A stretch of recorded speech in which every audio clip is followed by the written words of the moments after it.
मैं निवेदन करूंगी, बार बार क्यों टोका जाता महिलाओं को, उसके पीछे कारण है। आप सोने की भांति हो। वो कहती कि पुरुषों को भी टोकिए, ये भी तो शॉर्ट्स पहन करके गली में वॉकिंग करने के लिए चले जाते हैं, हमें ही क्यों टोका जाता है? तो ध्यान देना, इसके पीछे बहुत गहरा रीजन है, शायद आप समझ पाओ।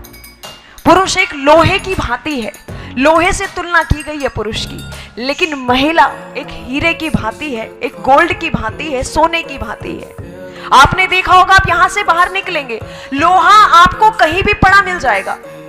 जहां कहीं भी आपको पता चले कि लोहे का काम यहां होता है, तो दुकान से बाहर पड़ा हुआ है, कहीं भी रास्ते में पड़ा हुआ मिल जाएगा, उसकी कोई देखरेख के लिए सिक्योरिटी वगैरह नहीं है।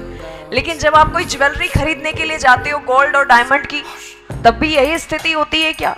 कवर करके रखा जाता है, और कवर ही नहीं, ओवर सिक्योरिटी में रखा जाता है। साइरेंस यूज हो जाते हैं जैसे ही कोई टच करता है।